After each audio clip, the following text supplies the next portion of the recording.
messieurs, bonsoir. Bienvenue dans ce principal rendez-vous de l'information. Voici les titres qui vous seront développés. La rentrée scolaire 2023-2024 sous le signe de la confiance dans la qualité des enseignements apprentissage et l'excellence des résultats enregistrés par nos élèves. Et le Kenya va renforcer le déploiement à l'échelle du pays des mototaxis électriques grâce à l'arrivée sur le marché des sociétés Uber et Spiro. Bonsoir. Les élèves de l'enseignement fondamental ont repris le chemin de l'école ce dimanche et ceux de l'enseignement secondaire général, technique et professionnel retrouveront les bancs de leur établissement scolaire dès le mardi 5 septembre prochain. Le ministère de l'Éducation nationale a mis les petits plats dans les grands pour une rentrée réussie avec une offre éducative élargie et une batterie de mesures pour renforcer la qualité des enseignements et des apprentissages. L'offre d'enseignement a été largement renforcée avec l'ouverture de 12 nouveaux établissements scolaires. Ainsi, l'école a été renforcée de 26 nouvelles salles de classe dans le préscolaire, tandis que 23 établissements ont été réhabilités et des dotations conséquentes en mobilier ont été apportées aux nouveaux établissements. L'autre mesure forte, c'est le renforcement de l'équité. À ce titre, le centre d'éducation spécialisé destiné aux élèves à besoins spéciaux est fonctionnel avec 7 experts cubains qui officient donc d'ores et déjà. Les enseignants et éducateurs nationaux ont été renforcés en nombre et en formation. Plus encore, 3 écoles rurales intégrées pilotes ont été mise en place dans les localités de Danan, Abaytou et Wadi. Et le ministère de l'Éducation nationale poursuit sa politique de soutien aux familles vulnérables avec des manuels scolaires, uniformes et kits scolaires. D'un autre côté, la politique d'extension du préscolaire fait désormais partie intégrante du système éducatif et de nouvelles classes ont été ouvertes sur l'ensemble du pays et plus particulièrement à Djibouti. Le ministère de l'Éducation nationale travaille à renforcer les capacités d'accueil dans la zone de Balbala, installer une culture de gestion axée sur les résultats et respecter les contraintes budgétaires pour atteindre des objectifs aussi importants que l'instauration d'une école djiboutienne moderne en phase avec son époque, une école citoyenne et accueillante qui soit ouverte sur son environnement et forme mieux les élèves pour mieux les insérer dans le monde du travail et qui puisse rivaliser avec les élèves des établissements internationaux et partons des citoyens qui participent au développement du pays.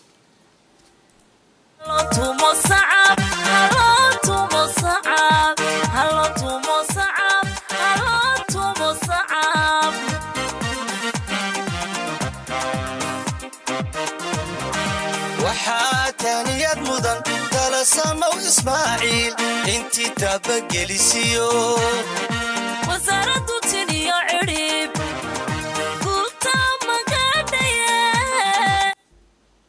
Et nous avons recueilli quelques réactions, les voici. Nous sommes au jour J, le jour de le grand J pour tous les enfants de la République de Djibouti, la grande rentrée scolaire pour tous les enfants du primaire et du collège. Comme vous le voyez bien, donc cette journée, donc après 3 mois de vacances, nous sommes au grand retour.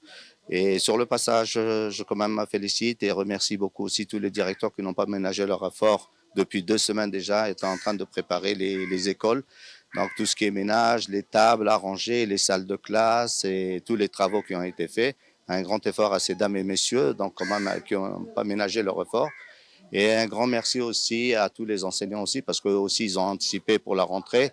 Ce matin, la rentrée de classe s'est bien déroulée avec la présence de tous les enseignants, ainsi que la reprise du chemin de l'école de l'ensemble des élèves de l'établissement, dans la joie et dans le retrouvail. Nous avons accueilli 1200 élèves répartis en 5 niveaux, c'est-à-dire de la première année à la 5e année. Et bientôt, Inch'Allah, nous accueillerons la classe de préscolaire composée de 25 élèves. Pour cette année, comme nouveauté, il y a lieu de saluer l'aménagement d'une aire de jeu destinée aux enfants de préscolaire, des enfants de tout petits, c'est-à-dire les classes de préscolaire, qui bénéficieront d'un espace, d'un espace hors classe bien aménagé et bien équipé avec des équipements adéquats. Cette initiative s'inscrit dans la lettre du ministre de la rentrée 2023-24, son Excellence M. Moustapha Mohamed Mahmoud, que je le salue au passage. Cette initiative contribuera à l'amélioration des enseignements et apprentissages de nos futurs citoyens. Enfin, nous nous efforcerons de respecter et de suivre scrupuleusement du ministre du MENFOP toutes les directives de la lettre du ministre ainsi que les priorités du MENFOP pour la rentrée 2023-24. Aujourd'hui, dimanche 3 septembre, à l'instar des établissements de l'enseignement fondamental, nous accueillons ici au CM de Fukuzawa les élèves du collège. Nous avons accueilli chaleureusement les élèves de 6e, 7e, 8e et 9e.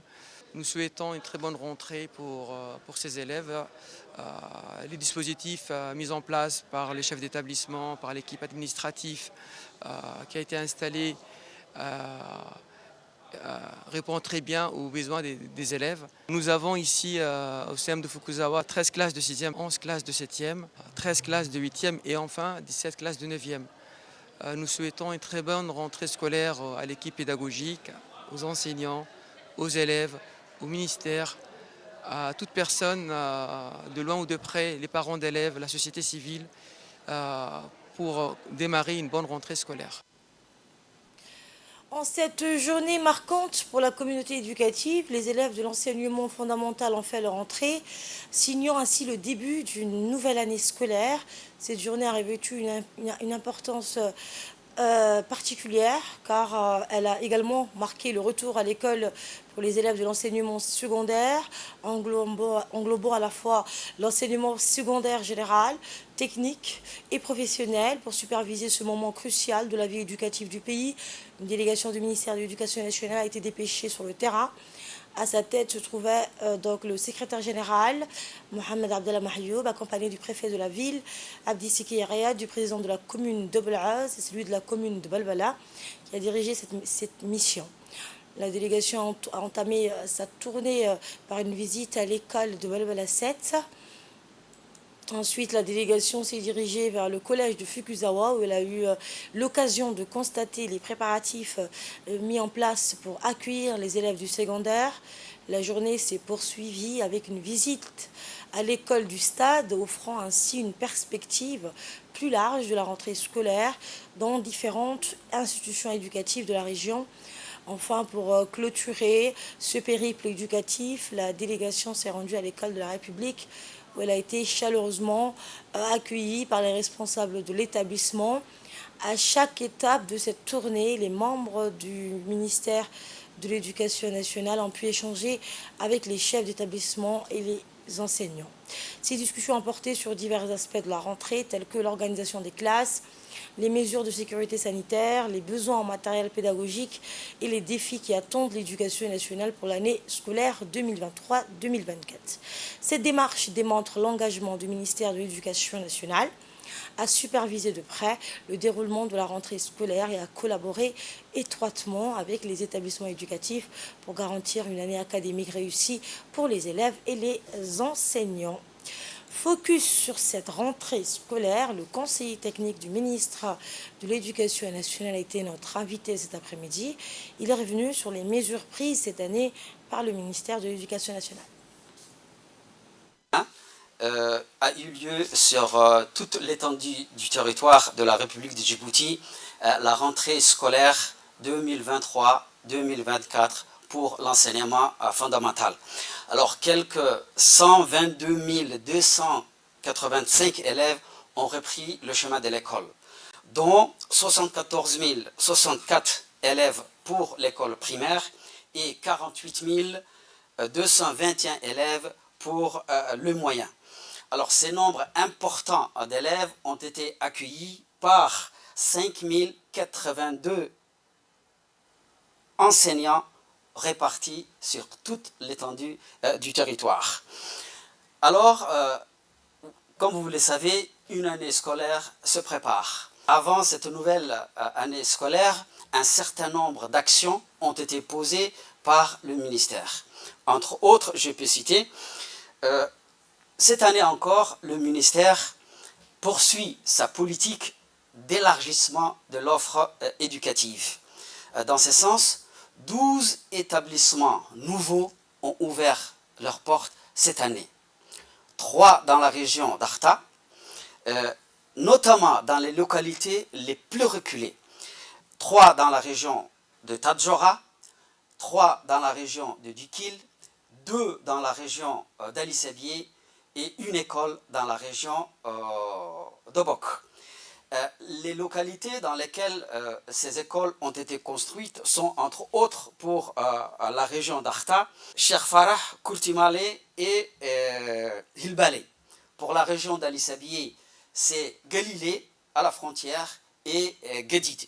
Pour la région de Dikil, nous avons un nouveau collège à Mouloud, 2 écoles, une à Sankal et une autre à As'ila. Pour ce qui est de Tadjora, nous avons une nouvelle école à Hangade, une école à Ot'oy et une autre à Ouidarim. Et pour la région de Dobok, c'est Swahili. Parmi les nouveautés pour cette nouvelle rentrée scolaire, c'est que l'offre du préscolaire a été élargie. 26 nouvelles classes vont ouvrir leurs portes cette année.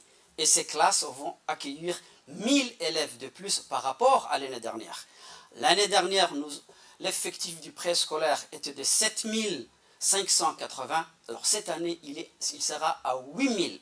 Donc une augmentation de presque 1,6%. Le ministère va expérimenter cette année un nouveau concept que nous avons appelé école rurale intégrée. Une nouveauté que nous allons expérimenter cette année, 3 écoles pilotes vont être ouvertes, une à Danan, une autre à Wadi et une autre dans la région de Dikil à Abaitou. 26 classes préscolaires vont ouvrir les portes, comme je vous l'ai dit tout à l'heure, et 23 établissements ont été réhabilités. Voilà en gros les actions qui ont été posées par le ministère avant que cette nouvelle année ne commence. Dans le reste de l'actualité, le chef d'état-major général des armées, le général de corps d'armée Zakaria Cheikh Ibrahim, accompagné d'une forte délégation des officiers de l'armée djiboutienne, s'est rendu ce matin à l'aéroport international de Djibouti pour accueillir la première partie de la compagnie commando parachutiste. C'est dans le cadre d'une initiative qui témoigne de la vision du chef suprême des armées, Ismaël Omar Guelleh, président de la République, que le chef d'état-major des armées a mis en vigueur la politique du chef de l'État par la création d'une compagnie première en son genre. Cette unité d'élite a pu profiter d'une formation de haut niveau au Royaume du Maroc, au cours desquelles ils ont suivi une formation scindée en 2 phases. Eh bien, une phase commando et une phase pratique conçue spécialement pour des sauts parachutistes, grâce auxquels ils ont acquis les savoir-faire nécessaires pour participer à des opérations spéciales au profit de l'armée djiboutienne. Après cet accueil, les membres de cette unité ont été transférés à l'académie de police Idriss Farah Abaneh en attendant l'arrivée de la 2e rotation de cette compagnie.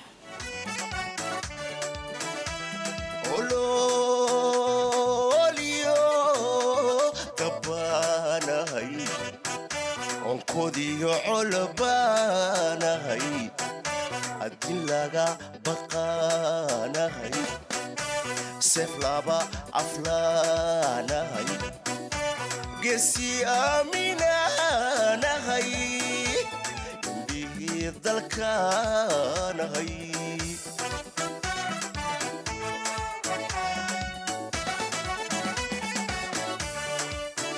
أور إيو مسبانو إذا تكو إيما كارو abur iyo masbano eedad ku ima karo abbaha dalkeniyo kuwa aniga ii talin arrimaha ka soo baxa ka adkaynayaanahay.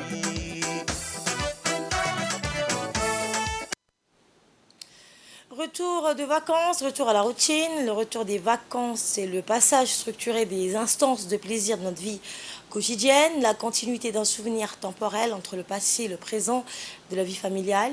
Cependant, comment les vacanciers djiboutiens ont-ils vécu la fin de leurs vacances pour un retour au quotidien? Comment vivent-ils cette période de transition à Djibouti? Nombreux sont ceux qui planifient déjà leurs prochaines vacances d'été pour ne pas déprimer et ceux qui se réadaptent déjà d'un bon œil les contrariétés du travail. Certes, les vacances sont bel et bien finies, toutefois la Somalie et l'Éthiopie demeurent encore les destinations les plus prisées des touristes djiboutiens. En ce qui concerne les déplacements dans les régions les plus exquises du pays, Arta, Addis Abeba et Tadjoura, ils étaient nombreux à se rendre vers ces destinations assez proches de leur domicile, d'une distance à 100 à 300 km pour réduire leurs dépenses, faire face à l'inflation de vacances et se faire plaisir quant au lieu d'hébergement. De retour à Djibouti, chaque famille retrouve son petit nid douillet et flotte sur leur visage un doux parfum de joie. Nous avons recueilli quelques réactions des vacanciers.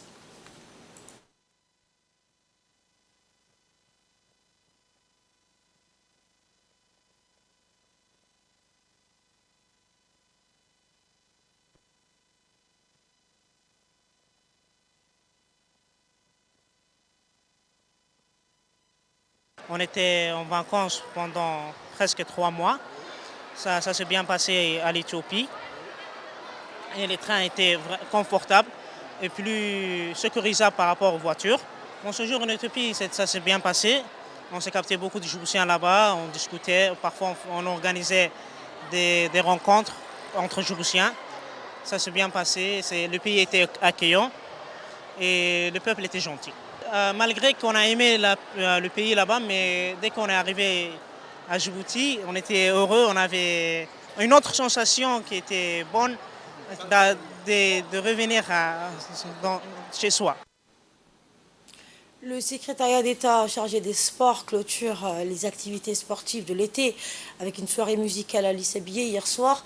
Le département chargé des sports a célébré la clôture des activités sportives estivales lors d'une soirée musicale qui s'est tenue sur la place de la préfecture à Addis Abeba. L'événement a été marqué par la participation de plusieurs artistes nationaux et a attiré une foule enthousiaste.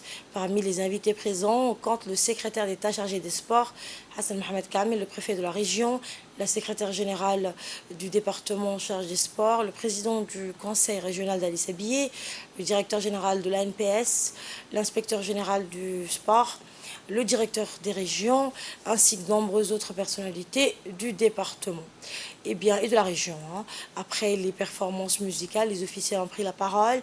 Le ministre s'est félicité de l'organisation impeccable de l'événement et a particulièrement salué la région d'Addis Abeba en tant que terre de champions.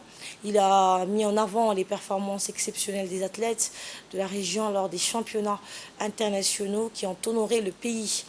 Cette soirée a permis de récompenser les efforts de tous les sous-directeurs des régions du secrétariat d'État chargé des sports qui ont fait du bon travail tout au long de l'été. Elle a aussi permis de mettre en valeur le dynamisme sportif de la région et de célébrer les réussites des athlètes locaux.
caawa waxaa farxadii ah.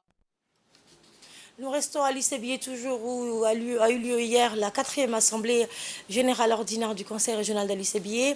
Cette séance qui avait rassemblé l'ensemble des élus locaux a été présidée par le président de cette instance régionale de la décentralisation, Chelmake Hassan Al-Ale. L'ordre du jour s'est résumé à la présentation d'un arrêté portant sur le fonctionnement et les modalités de gestion des marchés des fruits, légumes et boucheries situés dans les quartiers Château d'Eau et cités de la ville d'Al-ICBIE. Son analyse et sa soumission au vote avant leur promulgation à travers la signature du président a fait l'objet d'un débat constructif. Les élus locaux sont intervenus pour demander des comptes sur les projets à édifier. Les uns et les autres ont plaidé pour recevoir le maximum d'informations sur les projets en cours ou ceux en perspective. L'arrêté du jour a reçu l'approbation d'une grande majorité des élus, soit 16 pour, contre, une abstention, pour un total de 17 élus locaux. À peine voté, le président du conseil régional a procédé à la signature marquant la mise en œuvre de l'arrêté régional en question, sachant que les arrêtés émanent d'une décision du président du conseil régional sur le fonctionnement d'une entité administrative érigée dans sa région. Et à l'issue de la mise en vigueur de l'arrêté en question, le président du conseil régional d'Al-ICBIE, Chelmake Hassan Al-Ale, a rappelé à ses collègues qu'ils seront jugés sur l'impact des socio-économiques sur le quotidien de nos concitoyens. Écoutons un extrait de son discours. Messieurs les élus, je vous souhaite chaleureusement la bienvenue à cette assemblée ordinaire du conseil régional qui marque une étape importante dans notre engagement envers le développement et les progrès de notre région. Votre présence ici témoigne de votre dévouement envers les intérêts de notre collectivité et je tiens à vous remercier pour votre participation active et constructive. Au cours de cette séance, nous aborderons des points cruciaux pour l'avenir de notre région. Nous débuterons en présentant et validant le mode d'attribution des marchés. La transparence et l'équité dans la gestion de ces processus est essentielle pour instaurer la confiance et assurer un développement harmonieux de nos infrastructures. J'aimerais également profiter de cette occasion pour vous informer de l'état d'avancement de nos projets de développement. Grâce à nos efforts soutenus, les projets d'infrastructure que nous avons entrepris il y a un an arrivent à leur phase finale. Nous sommes engagés dans une politique de partenariat public-privé car nous croyons en la puissance de la collaboration pour atteindre nos objectifs. Les investissements dans nos projets d'infrastructure, je suis fier de vous informer que 3 associations d'Al-ICBIE ont été sélectionnées pour participer au projet de l'AIMF, Association internationale des maires francophones, une preuve tangible de notre implication active dans le développement de notre région. En tant que président du comité de pilotage de la NCLD, Association nationale des collectivités locales djiboutiennes, je reste engagé dans le renforcement des relations de formation et de renforcement des capacités. Notre partenariat avec 15 compagnies a porté ses fruits, facilitant ainsi la mise en œuvre des programmes essentiels pour le développement de notre ressource humaine. Dans le reste de l'actualité, l'association Danab, en collaboration avec la commune de Balbala et le ministère de la Jeunesse et de la Culture, a organisé un tournoi de football dédié au défunt Aden Farah Samatar. L'événement sportif s'est déroulé sur le terrain de football situé à côté de l'université de Djibouti. La finale du tournoi a opposé l'équipe de Bahash et l'équipe de Cheikh Moussa. La victoire a été en faveur de l'équipe de Cheikh Moussa par 1-0. Ce tournoi dédié au défunt Aden Farah Samatar est organisé par l'association Danab et a vu la participation de la ministre de la Culture, Ibo Moumen Assoué, le ministre de la Décentralisation, Qassim Haroun, les jeunes djiboutiens et surtout ceux des régions sur l'importance de se rappeler de feu Aden Farah Samatar, puis la Fatiha a été récitée en la mémoire de feu Aden Farah. L'auteur, compositeur, interprète et dramaturge le plus populaire et le plus apprécié aussi bien à Djibouti que par les autres communautés de la région. Le grand indépendantiste Aden Farah Samatar s'est éteint le 9 juillet dernier à l'hôpital général Pelletier. Sa voix, son talent et son engagement à promouvoir la culture et l'identité artistique de notre pays resteront à jamais dans les mémoires des Djiboutiens.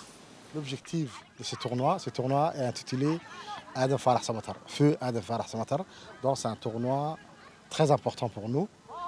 C'est l'association qui est venue nous voir dire on a besoin de faire un tournoi et on a besoin d'un partenaire. C'est pour cela que moi, en tant que président de la commune, j'ai écrit une lettre de recommandation au ministère de la Jeunesse et de la Culture en disant que cette jeunesse, cette société civile a besoin de ce tournoi et elle a besoin de votre appui financier. Il faut être toujours à côté d'eux. C'est pour cela que la ministre elle a accepté la première fois. Notre requête a été acceptée, était favorable. Donc on dit merci avec la ministre. Et ce tournoi a commencé, il a commencé il y a 2 semaines. C'était un tournoi deuxième tour, juste quart de finale, demi-finale et finale. Donc c'était 16 équipes de Balbala, en commençant de Cheikh Moussa Dissi à Bikadouz. Tous les quartiers de Balbala ont été représentés par ce tournoi. Donc je remercie les organisateurs de ce tournoi, qui est l'association, et je remercie aussi le ministère de la Jeunesse et de la Culture. Football, toujours Arta Solar 7 se prépare à la 2e qualification du tour préliminaire. L'équipe est concentrée et s'entraîne sur les aspects spécifiques du jeu qui nécessitent l'amélioration technique, les conditions physiques et bien étudier leur adversaire pour mieux anticiper leur stratégie à la qualification de la seconde phase du tour préliminaire qui aura lieu en Tanzanie avec leur adversaire, l'équipe égyptienne Zamalek.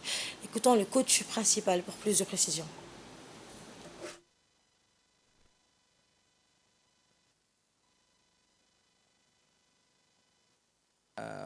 On est même plutôt fiers. C'était 2 matchs très importants pour montrer un bon visage du football djiboutien et de l'AS Arta Solar. Donc le contrat est rempli en tout cas, avec 2 victoires 3-0 sur une équipe qui était à notre portée. On a fait le travail et les garçons se sont bien comportés pour rapporter 2 fois la victoire, donc c'est très bien. Il faut savoir quand même que c'est un adversaire redoutable et connu, Zamalek SC. C'est une grande nation de football aussi. Et nous, on est fiers et contents de pouvoir jouer des matchs aussi, aussi haut niveau pour les joueurs. Et puis maintenant, on a beaucoup de joueurs internationaux de l'équipe djiboutienne. On a aussi des joueurs extérieurs qui ont joué à un haut niveau. Donc ils ont l'habitude des matchs de haut niveau. On est prêt, on se prépare tout doucement. On va continuer à se préparer rapidement en allant en Tanzanie sur place pour se préparer. On va faire 2 matchs amicaux sur le territoire tanzanien pour pouvoir justement avoir la possibilité de se mettre dans le rythme d'une belle compétition en jouant de bonnes équipes en Tanzanie. Donc c'est important qu'on se prépare bien. Le président il met tout en œuvre pour qu'on puisse être le mieux possible et on va faire le travail. Et après le football, vous connaissez, c'est 2 fois 90 minutes. Et on va faire le maximum pour essayer de rendre encore heureux nos amis djiboutiens. En bref et en image avec cette inauguration, l'association Sanabil Al-Khair a inauguré le centre de Salman Al-Farsi pour la mémorisation du Saint-Coran et des sciences islamiques à Obok. La cérémonie d'inauguration a vu la participation du préfet adjoint de la ville. Le centre comprend 3 salles de classe. Il est équipé de tous les matériels et les appareils nécessaires. Il va accueillir quelques 110 étudiants et étudiantes. Lors de cette cérémonie, les parents et les participants ont remercié l'association Sanabil Al-Khair pour cette initiative, car valoriser et promouvoir la lecture du Saint-Coran est une priorité, ont-ils indiqué.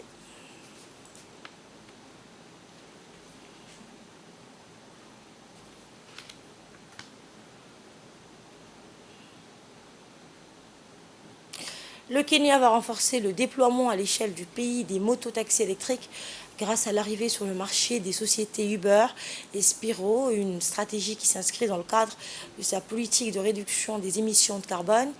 Le gouvernement kényan se veut en pointe sur la transition énergétique. Son objectif est qu'au moins 5% de tous les véhicules immatriculés dans le pays soient électriques d'ici 2030, contre moins de 1% actuellement pour 4,4 millions de véhicules. Selon les chiffres officiels, l'adoption de la mobilité électrique est hautement prioritaire pour relever les défis de la pollution, des effets néfastes sur la santé et des coûts du carburant, a assuré le président kényan William Ruto. Le Kenya accueille la semaine prochaine le premier sommet africain sur le climat à Nairobi, avec l'ambition de trouver des solutions pour lutter contre le changement climatique. Et c'est ainsi que prend fin cette édition. Merci de l'avoir suivi. Le programme continue sur Télé Djibouti.